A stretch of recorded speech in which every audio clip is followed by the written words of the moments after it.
that we show up in the marketplace is somewhat balanced between our excellent beers, our culture of having fun, and environmental sustainability. So we're constantly looking at internal projects to optimize our process, to use less water, less electricity, less natural gas, less raw materials, and we're looking at projects to collaborate in our communities. We had an interdisciplinary group of about 20 co-workers and a few consultants look at what we believe the environmental problems on the planet were or are, what the brewing industry did to contribute to those problems, and how New Belgium could help to improve them.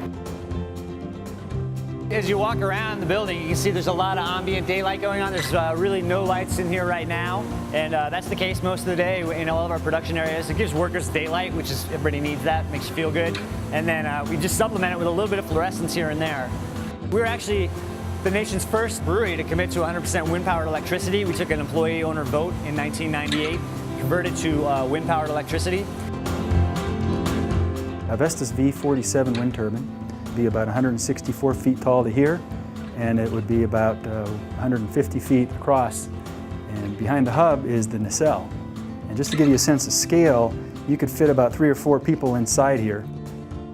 The nacelle is where most of the action happens. There's a shaft that runs through here that spins as the rotor turns.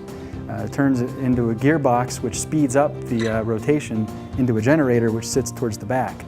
And that generator provides electricity out of it, which runs through lines through the tower to the bottom, where it goes to a transformer, then underground into the electric grid.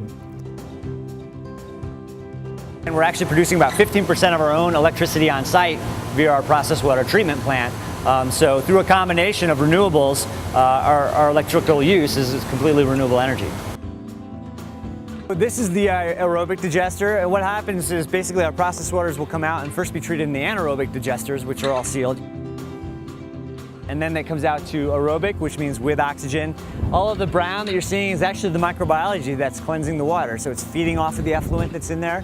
And as a byproduct of all this, especially in the anaerobic section of things, we're able to capture methane. And we actually, as the methane's coming off there, we pipe it into this big balloon where it's stored, and then we've got a system underground that feeds it back into the brewery, and we're able to run that co-generator that can produce around 15% of our electrical needs at any given time.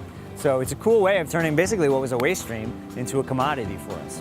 As far as trying to minimize impact, it takes an investment in new technology, and I think what other businesses can learn from that is essentially, sometimes that looks bad in the immediate, short term. You're like, wow, that's a big hit, but the payoff, as in $3,000 to $5,000 we're saving a month here, pretty soon you paid that project down, and now you're benefiting from it. And our most recent expansion, the packaging hall, we're really proud of. It's a 55,000 square foot building, and we use no compressors or Freon to cool it. So behind me is the bottle count, and we do about 40,000 bottles an hour, so that's where we are in the middle of this run right now. We have a metaphor that we often use about the splash and the ripple, and the splash is our operations themselves, the things that we do, and the ripple is how we leverage what we do to be a business role model, and that certainly starts inside the brewery. I feel like we are making a difference on a number of levels. I know that we're making a difference in the lives of 325 people and their families, who someone in the family gets to come to work at a place that they love and go home every day feeling satisfied by the work that they do. And I think that we're creating a difference for other businesses and are trying to be a sustainable business role model and showing that it is possible to live according to your values and be extremely successful in a conventional sense.